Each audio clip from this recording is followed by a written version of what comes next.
자, 오늘 본문을 통해서 하나님의 꿈, 나의 꿈이란 제목으로 말씀의 은혜를 같이 나누겠습니다.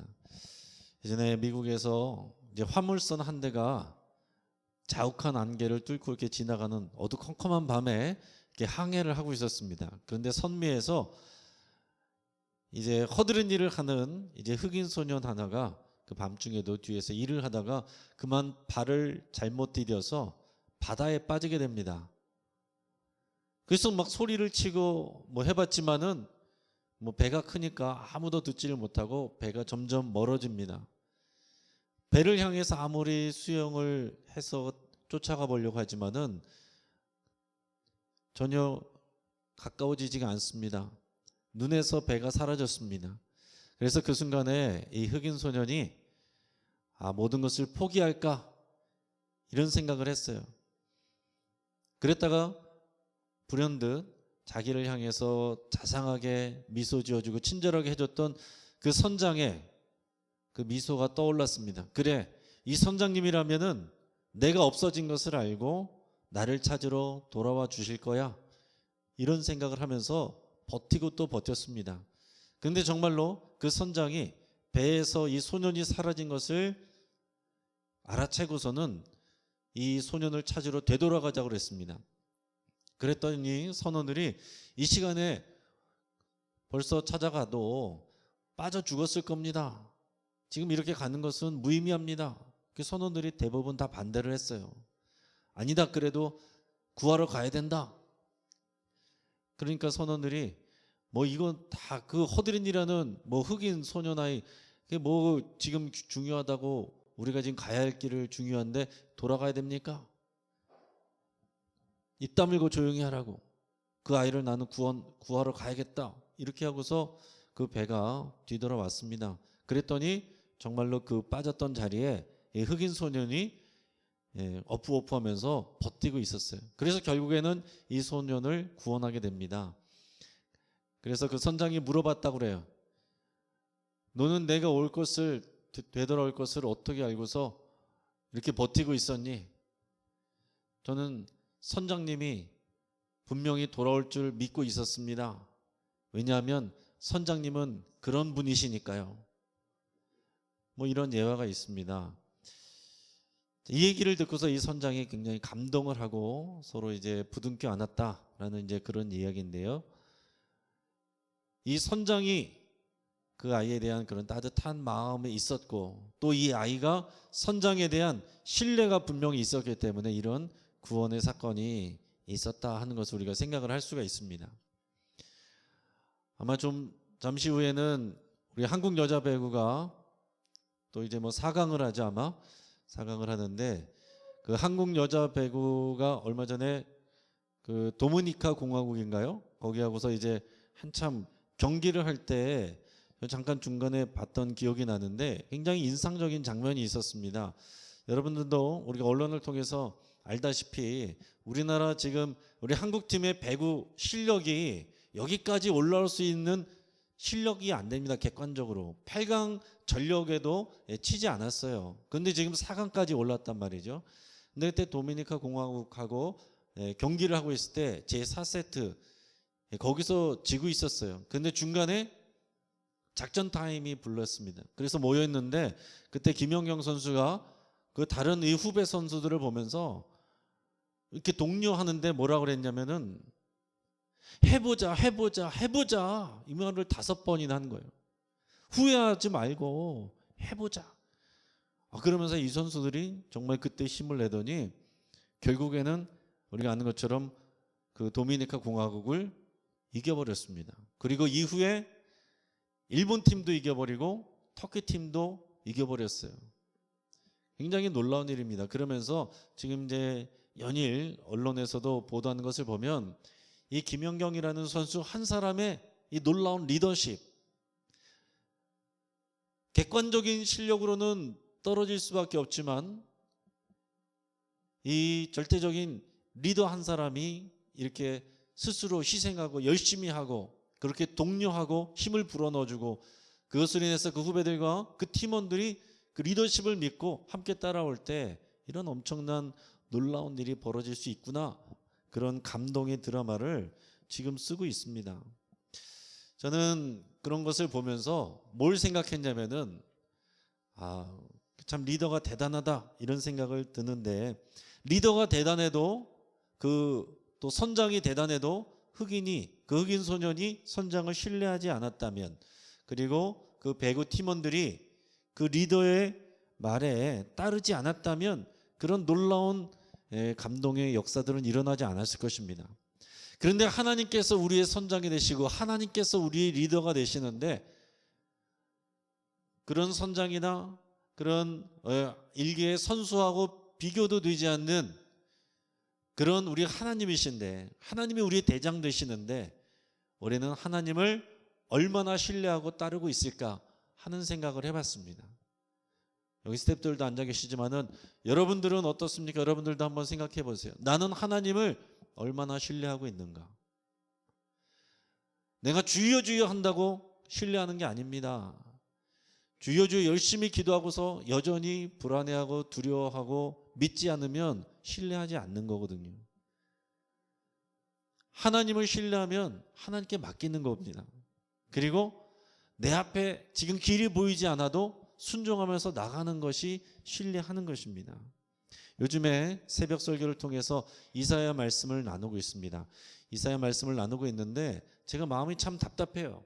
왜냐하면 이사야서 40장부터는 하나님께서 은혜와 회복을 이렇게 선포하고 계십니다. 그래서 설교자 입장에서도 마음이 좋았어요. 하나님께서 은혜 주십니다. 하나님께서 회복하십니다. 하나님께서 이 70년의 바빌론 포로 생활을 끝내고 놀라운 방법으로 약속의 땅으로 다시 돌아오게 하실 것입니다. 이 약속이 계속 선포될 때 설교자로서 좋았어요. 기분이 좋았단 말이죠. 그런데 56장부터 66장까지는 이제 이스라엘 백성들이 하나님의 약속대로 바빌론 땅에서 돌아온 다음에 바빌론에 있는 이스라엘 백성들에게 하시는 말씀이 아니라 이 고향 땅으로, 약속의 땅으로 돌아온 그 은혜를 입은 그 놀라운 그 체험을 한 그 사람들에게 주시는 하나님의 말씀이에요. 근데 오늘 새벽 설교 들으신 분들은 아시겠지만 기가 찰 노릇입니다. 70년 동안 정말 하나님 우리를 구원해 달라고 간절히 기도하고 부르짖고, 정말 우리가 고향 땅으로만 돌아가면 정말 하나님 잘 믿고 잘 섬길 겁니다. 예배 잘하겠습니다. 그러던 사람이었는데 돌아와서 보니까 똑같은 거예요. 달라진 게 없는 거예요. 리더들은 타락해 있고 자기 백성들을 돌보지 않고 쾌락만 추구하고 있고, 그리고 또 사람들은, 의로운 사람들, 진실한 사람들은 핍박을 당하고 손해를 당하고 죽임을 당하고 있습니다.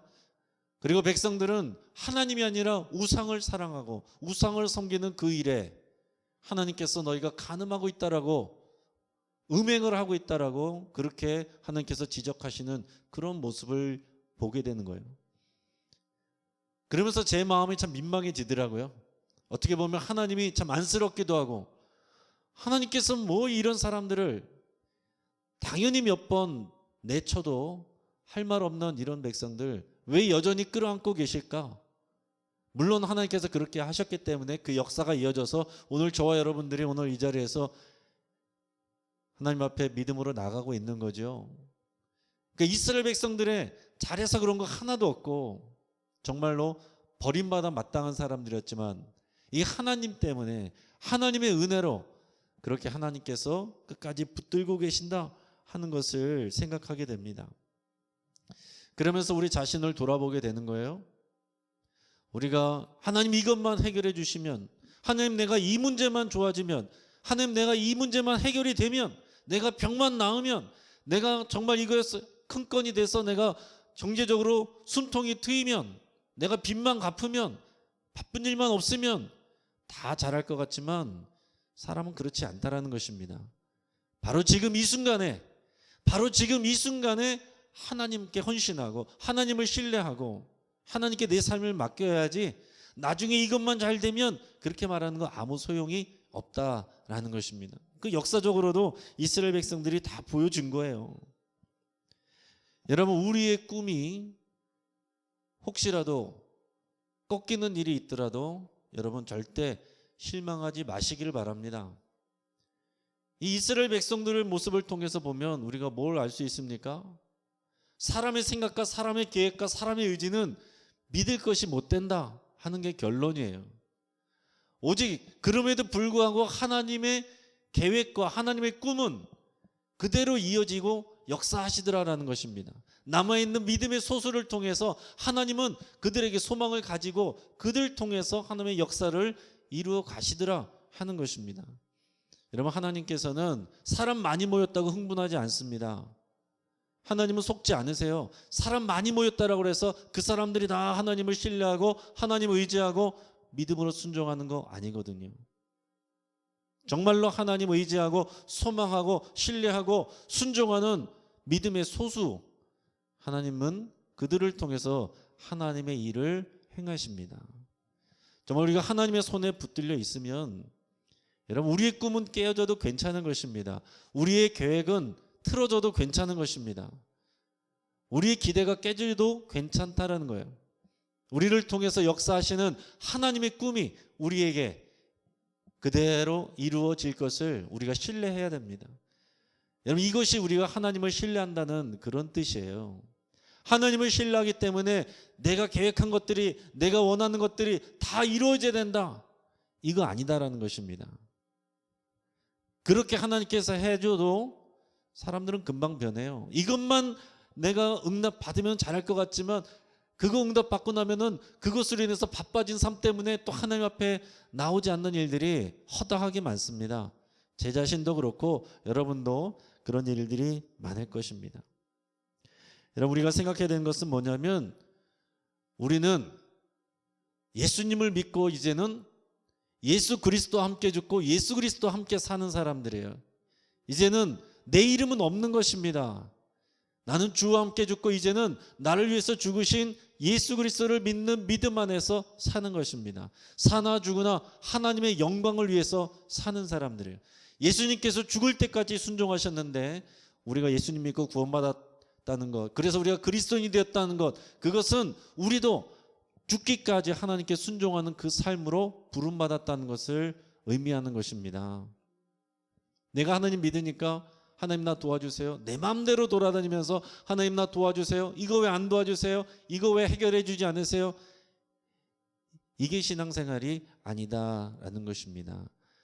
여러분, 우리에게도 다 꿈이 있죠. 계획이 있습니다. 그러나 우리들의 꿈과 계획은 하나님의 커다란 꿈, 훨씬 더 아름답고 완전한 그 꿈을 이뤄가는 하나의 퍼즐 조각이라고 여러분 생각하시면 좋겠습니다. 하나님을 기쁘시게 하기 위해서 나를 이용하는가? 이게 아니라 하나님의 그 아름다운 영광의 계획과 그림 안에 우리를 포함시켜 주시는 거예요. 불러주시는 거예요. 그래서 우리가 채워야 될 그 퍼즐 조각이 있는데, 여러분 퍼즐 해보셨으면 아시겠지만은 거기하고 꼭 맞아야 들어간단 말이죠. 근데 들어가지 않아요. 내 생각이 있고 내 욕심이 있고 내가 순종하지 않는 게 있고 불신이 있고, 그러다 보면 하나님의 그 퍼즐의 빈 공간에 내가 들어가지 못한다는 얘기입니다.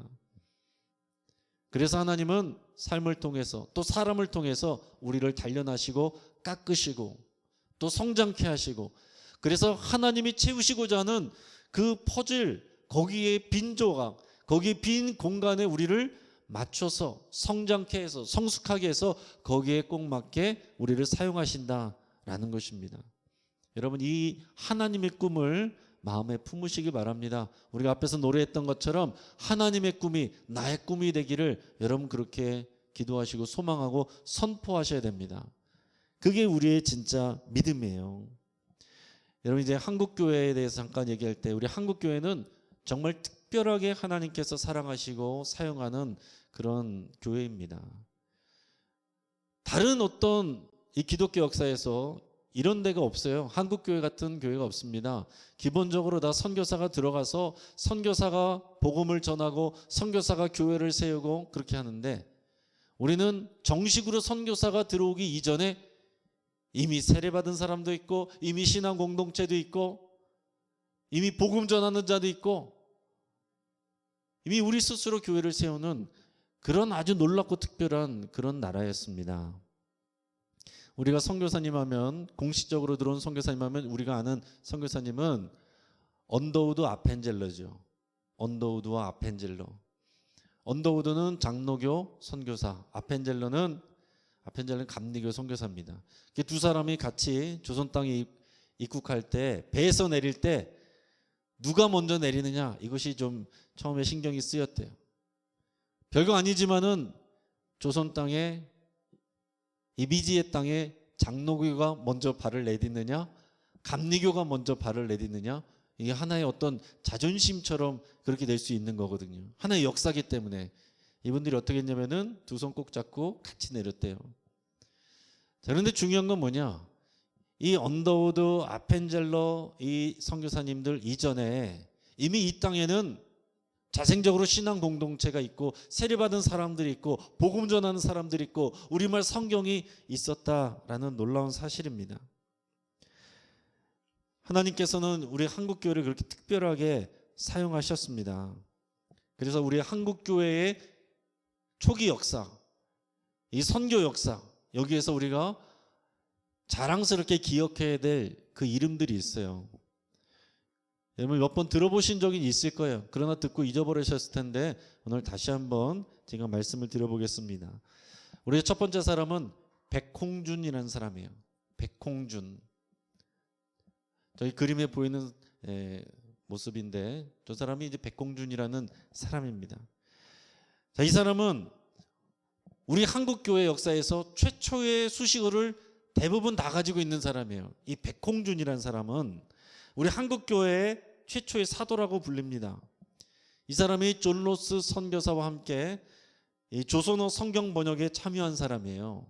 그리고 고향인 평안북도 의주에서 국내 우리나라 최초의 신앙 공동체를 세운 사람입니다. 그리고 그는 최초의 세례자, 이 백홍준, 이응찬, 이성아, 김진기 이 네 사람이 최초로 세례를 받은 사람입니다. 그리고 이 백홍준은 최초의 유급 교역자였고 그는 최초의 개신교 장로였습니다. 그리고 여러 중요한 인물들을 전도를 했어요. 그리고 나중에 우리 한국교회 역사에서 선교사에 굉장히 중요했던 그런 선교사님들을 도와서 전도 집회를 준비하고 주선하고 하다가 또 이 관에 체포되어서 심한 고문을 받고 나중에 시름심을 앓다가 병으로 죽게 됩니다. 그는 청년 때에 이 만주에서 그의 아버지가 이 존 로스 선교사가 이렇게 나눠주는 한자 성경, 그것을 그 아버지가 가져다가 이 아들한테 줬어요. 이 백홍준 아들에게 줬어요. 그가 이것을 읽다가 이 선교사에게 왔고 그리고 이 성경을 조선말로 번역하는데 참여하게 되고 그리스도인이 되고 또 주의 일꾼이 되고 나중에는 순교자가 되는 이런 최초의 사람이 백홍준입니다. 자, 두 번째 사람은 이응찬이라는 사람이 있어요. 이응찬, 여러분 꼭 기억하시길 바랍니다. 이분은 제가 뒤져도 사진이 없어요. 사진은 없는데 이응찬이라는 사람은 어떤 사람이냐면 이 사람은 인삼을 무역하는 사람이에요. 조선 땅에서 인삼을 가져다가 중국 땅에다 파는 사람이었습니다. 그래서 이제 인삼을 배에다가 잔뜩 싣고 이제 청년이었는데 부푼 꿈을 안고 나 이제 이거 팔면 나 부자 된다. 나 이것만 팔면 나는 정말 내 인생 핀다. 그 꿈을 안고서 배를 타고 중국으로 가는데 그만 배가 조난을 당하고 말아요. 난파돼 버렸습니다. 그래서 실려있던 모든 인상과 상품들이 물건들이 다 수정이 돼 버렸어요. 한순간에 쫄딱 망해버렸습니다. 정말 그의 꿈이 산산이 조각이 난 거죠. 근데 그 얘기를 들은 그 근처에 있던 이 존 로스 선교사가 마침 자신에게 한국어를 가르쳐줄 사람을 찾고 있었어요. 그런데 이 이응찬이란 청년이 지금 이런 일들로 인해서 시리에 빠져있다는 소식을 듣고 내 한국어 교사가 돼달라 이렇게 권면을 했습니다. 그 당시에는 이제 한참 세국 정책이 있기 때문에 이런 외국인들하고 이렇게 만나고 그러는 게 굉장히 위험한 일이었지만은 지금 목구멍이 포도청이라고 지금 안 그러면 결국 나 뭐 굶어 죽게 생겼으니까 그렇게 했습니다. 그래서 한국어를 가르쳐주고 그렇게 하다가 보니까 이 존 로스라는 선교사가 참 대단한 것이 어학 능력이 굉장히 뛰어난 그런 사람이에요. 그래서 이 사람에게 이응찬에게 조선말을 배워가지고 바로 얼마 있다가 1년 있다가 책을 썼어요. 조선어 첫걸음. 그런 조선어를 배우는 그런 첫걸음 이런 책을 쓰고 또 얼마 후에 최초 성경 번역을 하는데 이 조력자가 됩니다. 그러니까 우리나라 땅에 말씀이 먼저 들어온 거예요. 선교사가 먼저 들어온 게 아니고 말씀이 먼저 들어왔어요. 그 이전에 토마스 선교사가 우리 땅에 못 들어왔지만은 그때도 선교사가 들어온 게 아니고 결국은 말씀만 들어왔단 말이에요. 그럼 우리나라는 우리 한국 교회는 선교사가 못 들어왔는데 말씀이 먼저 들어와 가지고서 여러분 하나님의 놀라운 역사가 일어난 그런 특별한 나라이고 교회입니다. 그래서 이응찬이라는 사람을 여러분 생각해 보시기 바랍니다. 자기의 꿈이 깨져버렸어요. 내가 인삼 팔아가지고서 부자 되리라. 이거 팔아가지고서 나는 결혼도 하고 정말 가정도 꾸리고 떵떵거리면서 살리라 그랬는데 그 꿈이 다 깨져버렸단 말이죠. 어쩔 수 없이 그런 서양인 선교사를 돕는 일을 하다가 그도 그리스도인이 되고 성경을 번역하는 큰 조력자가 되었다라는 거예요. 자, 또 다른 사람이 있는데 중요한 사람 서상륜이라는 사람이 있습니다. 서상륜. 이 서상륜이라는 사람도 홍삼을 팔던 사람이에요. 홍삼. 이 사람도 홍삼을 팔러 만주에 갔는데 그만 장티푸스에 걸려버리고 맙니다. 장사를 해야 되는데 장티푸스에 걸려서 죽게 생긴 거예요. 그러니까 이 사람도 지금 부푼 꿈을 꾸고서 이 홍삼 팔아고 해서 부자 되려고 중국에 갔는데 그런 어떤 꿈을 가지고 갔는데 병들어 죽게 돼버렸다는 얘기입니다. 근데 그때 그를 돌봐준 사람이 누구였냐면은 맥킨타이어 목사이자 선교사라는 분이었어요. 이 맥킨타이어 이분이 존 로스 선교사하고 천안 매제지간이고 같이 팀을 이뤄서 사역하던 사람이에요. 그래서 그 일로 인해서 이 사람이 전도를 받게 돼요. 그 앞에서 얘기했던 백홍준이라는 사람에게 장티푸스 때문에 이 돌봄을 받는 동안 백홍준이라는 사람이 먼저 신앙을 가진 사람이 와서 전도를 해서 예수님을 믿게 되고 영접하게 됐단 말이에요. 그래서 이 사람이 자기 동생 서경조라는 사람과 함께 황해도 소래마을에 가서 전도를 해요. 뭐 아는 것도 별로 없는데 동생이랑 가서 전도를 해요. 황해도 소래마을에 가서. 그래가지고 우리나라 최초로 외국인이 선교사가 세운 게 아니라 자생적으로 세운 조선 최초의 교회 소래교회를 세웠다라는 것입니다. 저기 사진에 보면 저기 어떤 기와집 같은 거 저게 소래교회 한국 최초의 자생적인 세워진 교회입니다. 그리고 그 동생 이 서경전은 후에 우리나라 최초의 신학교 평양신학교 우리 장로의 전신인 그 평양신학교의 첫 졸업생이 됩니다.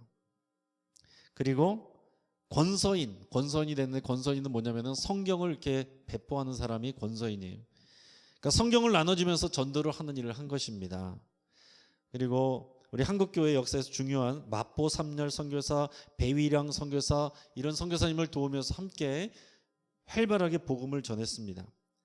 지금 얘기한 이 서상륜 그리고 처음에 얘기했던 백홍준 이 두 사람이 얼마나 전도를 열심히 했는지 그들의 전도가 굉장히 중요했어요. 그들에게 전도를 받은 사람들이 많이 있었는데 그 전도를 받은 사람들이 또 한국 장로교 역사상 첫 조직교회 한국 역사상 첫 조직교회는 세문안교회입니다.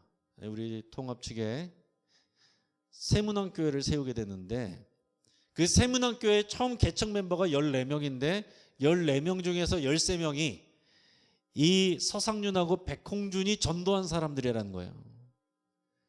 그래서 이 존 로스 선교사는 한 번도 원래는 조선 땅에 들어와 보지도 못하고 조선에 대한 역사책도 쓰고 조선어 교재도 쓰고 조선어 성경도 쓰고 그러고서 나중에 이 서상륜의 초청으로 조선 땅에 처음 한번 들어와 봐서 이 세문안교회에 왔다라는 그런 역사가 있습니다. 참 놀라운 거죠. 이 한국교회 역사를 보면은 서상윤을 여러분 생각해 보시기 바랍니다. 자기 꿈이 깨졌어요. 자기는 홍삼 팔아가지고 부자 되려고 그랬는데 그 꿈이 깨져버렸습니다. 병이 들었어요. 장티푸스 걸려서 죽을 뻔했어요. 근데 그 장티푸스로 병에 걸리는 바람에 그가 이 선교사님들을 만나게 되고 그 인생이 바뀌어버렸습니다. 홍삼 팔던 인생이 복음 전하는 인생으로 바뀌어버린 거예요. 놀라운 일입니다. 오늘 제목대로 하면은 나의 꿈은 깨졌지만 그의 삶을 통해서 하나님의 꿈이 이루어졌다라는 얘기죠. 만주에서 이 사람들을 전도하고 복음을 전한 존 로스라는 선교사도 30세에 이 사람은 원래 중국 선교를 위해서 중국 만주 땅으로 온 사람입니다. 조선 선교를 위해서 온 사람이 아니에요.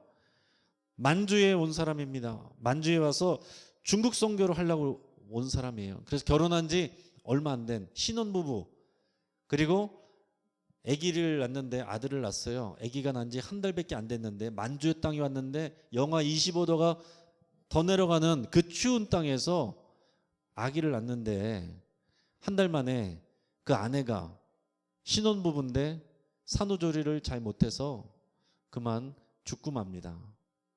신혼부부고 아기는 이제 한 달밖에 안 됐는데 선교하러 왔는데 아내가 죽은 거예요.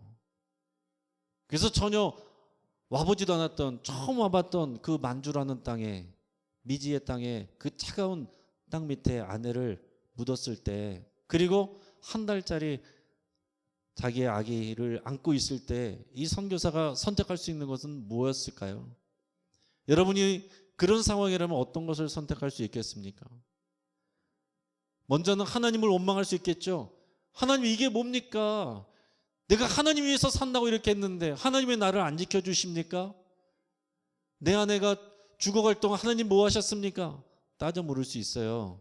두 번째 선택지는 빨리 고향 스코틀랜드로 돌아가서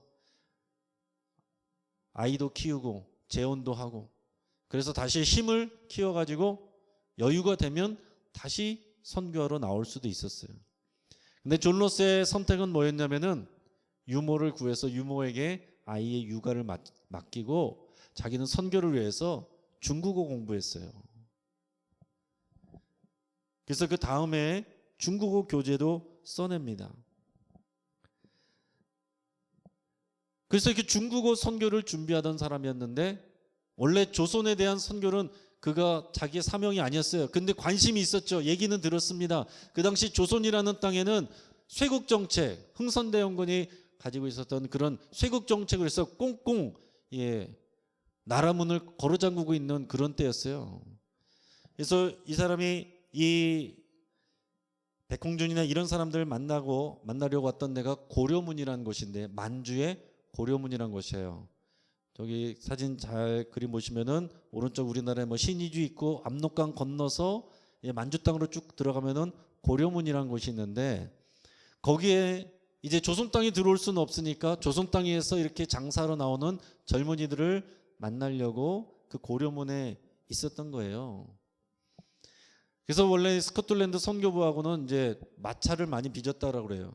중국 선교 보냈지 무슨 조선 선교냐? 그럼에도 불구하고 하나님께서 이 존 로스 선교에서 은혜를 주셔가지고 안 해도 상관이 없는데 이 조선 선교에 대한 마음, 불같은 마음을 부어주셔서 그가 정말 들어갈 수 없는 그 나라, 쇄국 정책으로 이렇게 있는 그 나라. 여러분, 그 나라 우리나라 조선이었죠. 그 당시 어떤 상황이었냐면 이 고려문에서 백홍준의 아버지를 만났을 때가 1876년인데 10년 전에 1866년 그때 조선 땅에서 무슨 일이 있었냐면은 병인박해가 일어납니다. 병인박해. 1866년에서 1871년 동안 요 몇 년 사이에 흥선대원군이 카톨릭 신자들, 우리나라에 천주교가 먼저 들어왔어요. 카톨릭 신자들을 8,000명을 죽여버렸습니다. 그래서 강가에서 다 목을 잘라 죽였어요. 그래서 여러분도 아시는 분은 다 아시겠지만은 여기 합정동에 가면은 그 뒤에 그 언덕에 절두산이라고 있습니다. 그 천주교 신자들 다 목을 베가지고서 그 병임 받겠대. 그래서 그 잘린 머리들을 묻어놓은 곳이라 해서 거기를 절두산이라고 그래요. 거기는 가톨릭 천주교인들의 성지입니다. 그 뒤에 가면은 우리 개신교 선교사와 그 가족들의 무덤도 있죠. 그런 상황이었다는 거예요. 그리고 그 1866년에는 대동강에서 토마스 선교가 들어와서 죽었던 때예요. 그런 상황이었습니다. 그러니 여러분, 스코틀랜드 본부에서 어떻게 했어요? 거기는 너무나도 위험한 곳이고 들어갈 수도 없고 선교를 할 수가 없는 곳이니 지금은 중국을 해라, 이렇게 하는데, 하나님께서는 구태여 이 존 로스 선교사에게 이 꽁꽁 닫혀져 있는, 들어갔다가는 목 잘려 죽는 이런 나라에 대한 마음을 주셨다는 것입니다. 조선 선교는 원래 존 로스 선교사의 꿈이 아니었지만 하나님께서 이 존 로스 선교사를 통해서 우리 한국 교회와 이 선교 역사에 너무나도 위대하고 놀라운 일들을 행하셨다는 것입니다. 우리 한국교회 별거 아닌 것 같지만 정말 예수 그리스도의 피와 그리고 많은 순교자들의 그 희생과 피 위에 세워진 하나님의 꿈이 이루어진 교회입니다.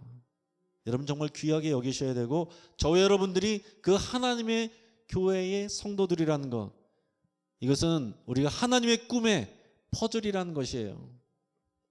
우리가 그리스도인이 되었고 하나님의 교회의 성도들이 되었다는 것은 우리가 하나님의 꿈을 위해 부름받았다는 것을 말하는 것입니다.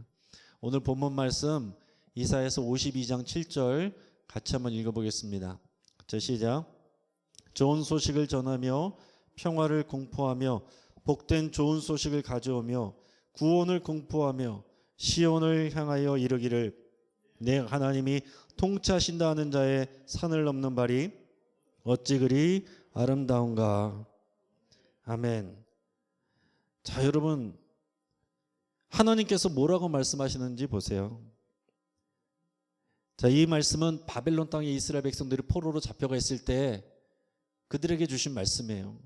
그들에게 좋은 소식, 평화의 소식, 복된 소식, 좋은 소식, 구원의 소식, 하나님이 통치하신다는 소식, 그 소식이 전해진다는 거예요. 그 소식을 지금 선포하고 있습니다. 그 소식을 실제로 이루어질, 그 일이 이루어질 것이고 그것이 하나님의 꿈이고 그 일들을 이뤄가고 계신다. 너희는 두려워하지 말라. 나를 믿으라. 이렇게 말씀하고 있는 것입니다. 그런데 56장에서 실제로 그 복음이 전해졌고 성취되었는데 하나님을 위해서 사는 것이 아니라 자기 쾌락을 위해서 살고 우상 섬기면서 살고 자기 스케줄대로 살고 자기 꿈을 쫓아가면서 살더라라는 것입니다. 사랑하는 여러분, 오늘 이 말씀을 통해서 여러분 우리가 하나님의 마음과 꿈을 같이 깊이 생각할 수 있길 바랍니다. 제가 지금 제 핸드폰에서 알람이 울렸는데 9시 알람이에요. 여러분 알람 해놓으셨는지 모르겠습니다. 낮 12시와 저녁 9시에 우리가 함께 기도하자고 이렇게 했습니다. 여러분도 알람 맞춰놓으셔서 낮에 12시, 밤에 9시에는 알람이 꼭 울릴 수 있기를 바랍니다. 오늘은 우리가 금요 기도회로 모이니까 금요 기도회에서 함께 기도하겠습니다. 이제 말씀을 정리하겠는데요. 하나님께서 우리에게 주신 재능, 건강, 생명, 이것은 하나님의 꿈을 이루는 일을 위해서 하나님이 주신 것입니다. 하나님의 꿈을 이루어드리는 그 퍼즐로 우리가 사용될 때 우리의 꿈보다 훨씬 더 아름다운 일들이 이루어지는 거예요. 우리들의 꿈은 얼마든지 깨질 수도 있습니다. 틀어질 수도 있습니다. 변경될 수도 있습니다. 앞에서 말했던 사람들이 그랬던 것처럼 정말 꿈을 안고 배에 타고서 선적해서 가다가 배가 조난당하고 난파되고 다 잃어버릴 수도 있어요. 장티푸스에 걸릴 수도 있어요. 아내가 병으로 죽을 수도 있습니다. 그렇지만 하나님의 꿈은 그대로 이어지는 거예요. 하나님의 꿈은 그들을 통해서 실패한 것 같은 꿈이 깨진 사람들에게 하나님의 꿈이 여전히 유효하고 역사하고 계신다라는 것입니다. 여러분, 지금 우리가 코로나 상황이고 폭염으로 어려운 상황이고 계속해서 변이 바이러스 얘기 나오고 우리가 어려움을 겪는 상황이지만 그래서 경제적으로도 어렵지만 여러분이 하고자 하는 일들 잘 안 되는 일이지만 괜찮습니다. 하나님의 꿈은 진행 중입니다. 지금 우리에게 필요한 것은 내 꿈이 지금 당장 이루어지느냐 안 이루어지느냐가 아니라 내가 하나님의 꿈에 편입이 되느냐, 내 마음에 하나님의 꿈을 품느냐, 하나님의 꿈이 나의 꿈이 되게 하는 것, 그것이 정말 소중하고 중요한 일입니다. 그것이 우리의 신앙입니다. 오늘 기도를 통해서 우리 앞에서 찬양했던 것처럼, 그리고 이제 찬양도 부를 텐데 하나님의 꿈이 나의 꿈이 되기를 여러분께서 결단하고 그렇게 선포할 수 있길 바랍니다. 같이 한번 기도하겠습니다. 하나님, 오늘 이 시간 주의 말씀을 통해 우리가 은혜 나누게 하신 것을 감사를 드립니다. 하나님 아버지 동행하시고 지켜주시옵소서. 하나님 믿음 안에서 우리가 아름답게 세워지고 자라갈 수 있도록 인도해 주시옵소서. 하나님, 우리가 계획하는 일들, 우리의 꿈은 수시로 깨지고 수시로 변경됩니다. 그래서 우리는 낙심하고 절망할 때도 많습니다. 그러나 하나님, 하나님께서는 우리를 통해서 하나님의 꿈을 여전히 이루어 가시는 줄을 믿습니다. 우리가 낙심하지 않게 하시고 오직 하나님을 바라볼 수 있도록 인도하여 주시옵소서. 하나님의 꿈을 붙잡게 하여 주시옵소서. 하나님의 꿈을 이루는 그런 아름다운 퍼즐로 맞춰지게 하여 주시옵소서. 우리의 삶을 하나님께 드립니다. 나의 삶, 나의 생명, 나의 건강, 나의 재능, 하나님의 아름다운 꿈을 이루어가는 일에 쓰임받게 하여 주시옵소서. 감사하고 예수님의 이름으로 기도합니다. 아멘.